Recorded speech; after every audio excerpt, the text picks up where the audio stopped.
اعوذ باللہ من الشیطان الرجیم بسم اللہ الرحمن الرحیم۔ چوتھا سپارہ۔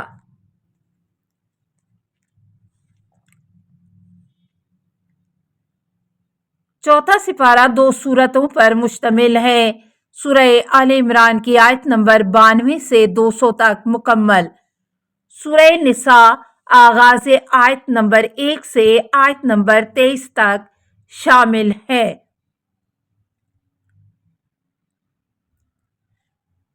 چوتھے سپارے کے منتخب نکات۔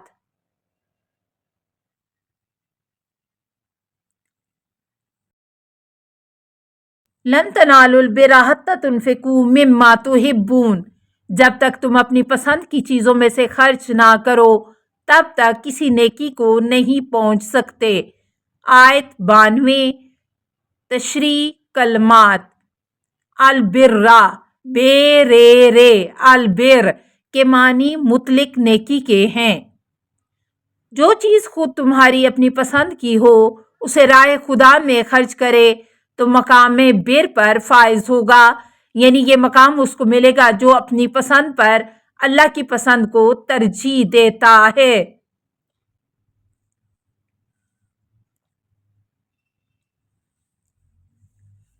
سب سے پہلا گھر جو لوگوں کی عبادت کے لیے بنایا گیا۔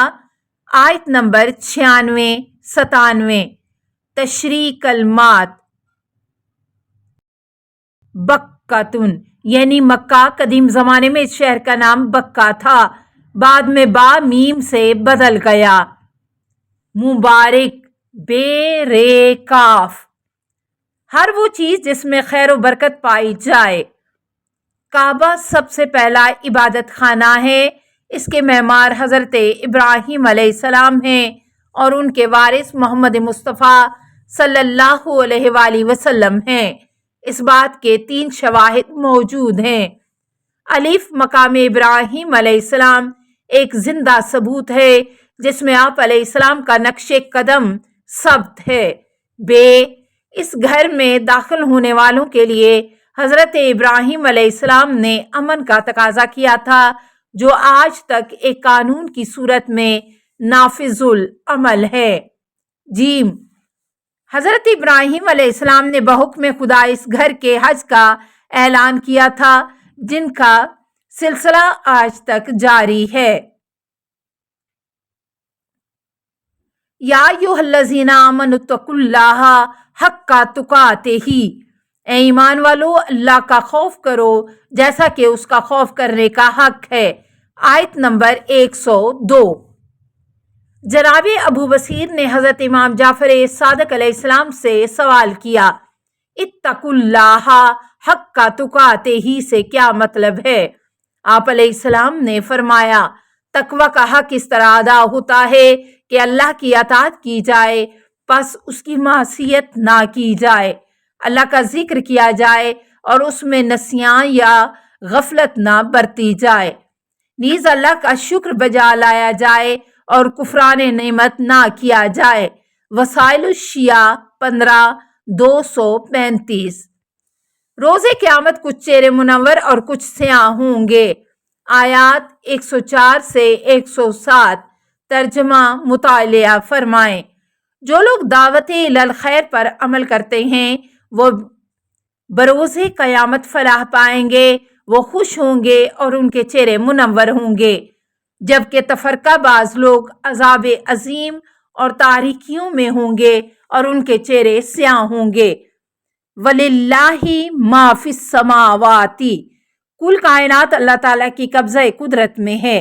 وہ اپنی حکیمانہ اور عادلانہ معیشت کے مطابق کسی کو عذاب دیتا ہے اور کسی کو معاف فرماتا ہے۔ آیت نمبر 128 تا 129۔ عذاب اور مغفرت صرف اللہ ہی کے اختیار میں ہیں۔ سود خور کا عذاب۔ اے ایمان والو، کئی گناہ بڑھا چڑھا کر سود نہ کھایا کرو اور اللہ سے ڈرو تاکہ تم فلاح پاؤ، اور اس آگ سے بچو جو کافروں کے لیے تیار کی گئی ہے۔ آیت نمبر 130 131۔ سود خوری ایسی معصیت ہے جو ایمان اور تقوی کی بنیادیں ہلا کر رکھ دیتی ہے۔ تقوی کا لازمی نتیجہ دنیا اور آخرت کی کامیابی ہے۔ واتقوا اللہ لعلکم تفلحون۔ سود خور کے لیے وہی عذاب ہے جو کفار کے لیے ہے۔ واتقوا للکافرین۔ گناہان کبیرہ یا اپنے نفس پر ظلم کر کے پلٹنے والے۔ آیات 135 تا 136۔ تشریح کلمات: فاحشۃن، فے ہے شین، الفحش، وہ قول یا فعل جو قباحت میں حد سے بڑا ہوا ہو اور جن سے کبھی نازیبا حرکت سرزد ہو جائے یا وہ اپنے آپ پر ظلم کر بیٹھیں تو اسی وقت خدا کو یاد کرتے ہیں۔ اللہ کی نافرمانی کا ارتکاب کرنے کے بعد اللہ یاد آتا ہے، شرمندہ ہو جاتے ہیں اور اپنے گناہوں کی معافی چاہتے ہیں، اور اللہ کے سوا گناہوں کا بخشنے والا کون ہے؟ اور وہ جان بوجھ کر اپنے کیے پر اصرار نہیں کرتے ہیں۔ فاستغفروا لذنوبہم۔ احساس گناہ اس کو استغفار اور ندامت کے لیے آمادہ کرتا ہے۔ اولئک جزاؤہم مغفرۃ۔ ایسے بڑے اور چھوٹے گناہوں کے ارتکاب کرنے والوں کے لیے مغفرت ہے، ان کے گناہوں سے درگزری ہے اور جنت کے باغات بھی ہیں جن میں وہ ہمیشہ رہیں۔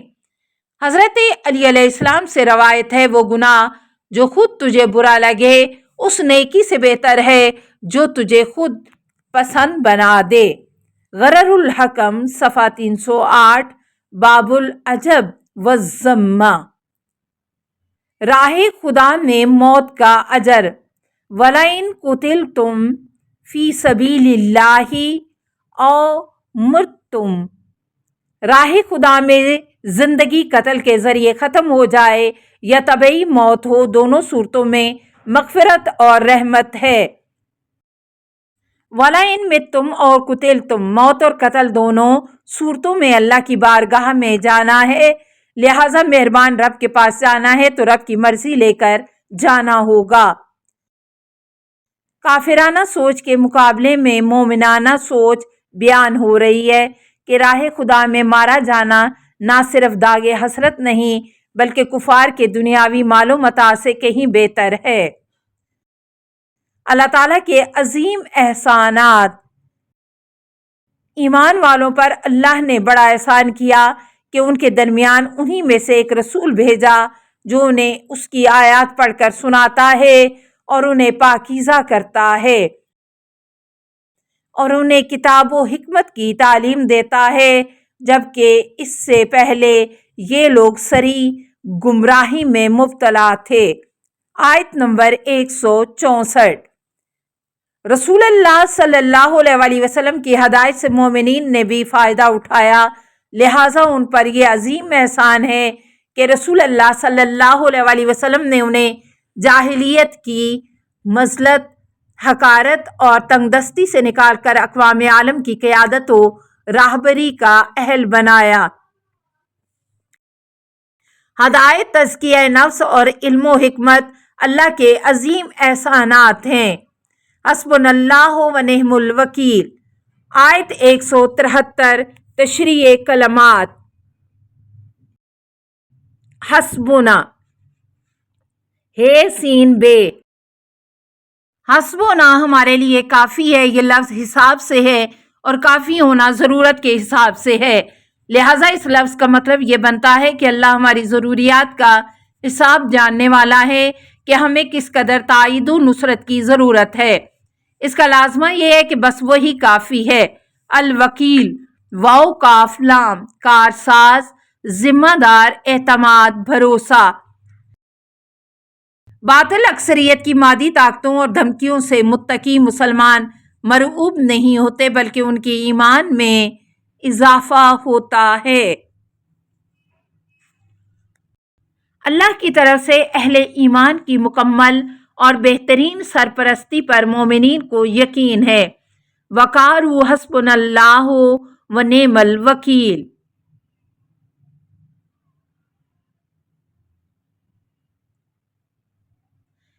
اسلام حقوق نسواں کا سب سے بڑا علمبردار ہے۔ میں تم میں سے کسی عمل کرنے والے کا عمل ضائع نہیں کروں گا، خواہ وہ مرد ہو یا عورت، تم ایک دوسرے کا حصہ ہو۔ آیت نمبر 195۔ قبولیت اعمال میں عمل اور عمل کنندہ میں کوئی تفریق نہ ہوگی، وہ مرد ہو یا عورت، اللہ کے نزدیک سب کو یکساں حیثیت حاصل ہے، کیونکہ یہ دونوں مخلوق خدا انسان اور بندہ خدا ہونے میں یکساں ہیں۔ عورت کا مقام۔ عورت کے بارے میں قرآنی تعبیر بعضکم من بعض، تم ایک دوسرے کا حصہ ہو، عورت کے مرد کی طرح انسانی قدروں کا مالک ہونے کے بارے میں قرآن کا کھلا موقف ہے۔ خدائی تحریک، کامیابی اور جہاد کے 4 ارکان۔ آیت نمبر 200۔ نمبر 1، اصبروا، صبر و تحمل ہر تحریک کے لیے بنیادی حیثیت رکھتا ہے۔ نمبر 2، وصابروا، کفار کے مقابلے میں استقامت یا پامردی کا مظاہرہ کرو۔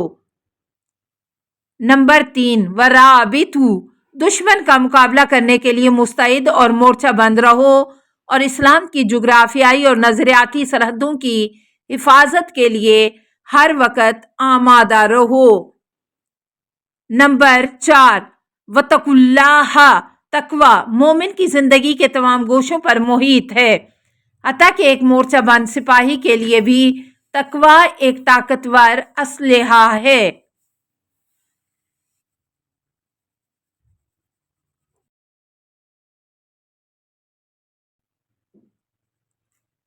سورہ نساء کا تعارف۔ ترتیب نزولی کے اعتبار سے یہ سورہ ممتحنہ کے بعد نازل ہوا، صرف آیت نمبر 58 مکہ میں نازل ہوئی، باقی سورہ مدینہ میں نازل ہوا۔ سورہ نساء کی فضیلت۔ حضرت امیر المومنین علی ابن ابی طالب علیہ السلام سے روایت ہے کہ جو شخص سورہ نساء کی تلاوت جمعہ کے دن کرے، اسے قبر کی تنگی اور اضطراب سے امان دی جائے گی۔ ثواب الاعمال و عقاب الاعمال، صفحہ 116، شیخ صدوق۔ اسلام خاندانی زندگی کے مسائل کا بہترین حل پیش کرتا ہے۔ آیت نمبر 3، نظریہ تعدد زوجات مرد کی جنسی خواہشات کو جائز حدود میں محدود کرتا ہے۔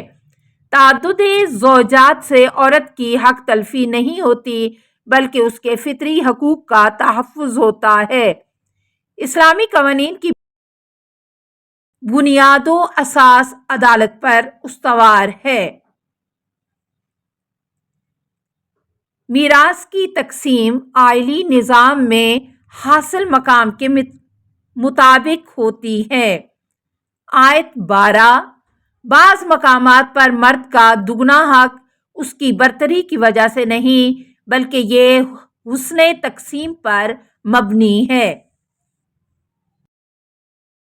سرپرستی کے لحاظ سے مرد کو دگنا، جبکہ مخارج کے لحاظ سے عورت کو دگنا حصہ دیا گیا ہے، اور ایسے لوگوں کی توبہ حقیقت میں توبہ ہی نہیں۔ آیت نمبر 18، موت نظر آنے تک عملاً گناہ میں مگن رہنے والوں کی توبہ قبول نہیں۔ وَلَلَّذِينَ يَمُوتُونَ، جو لوگ حالت کفر میں مرتے ہیں ان کی زندگی میں تو کوئی توبہ نہیں ہوتی، مگر یہ کہ موت سامنے آ جاتی ہے تو پردے ہٹ جاتے ہیں، حقائق سامنے آ جاتے ہیں تو کافر کو بھی قبل از مرگ ندامت ہو جاتی ہے۔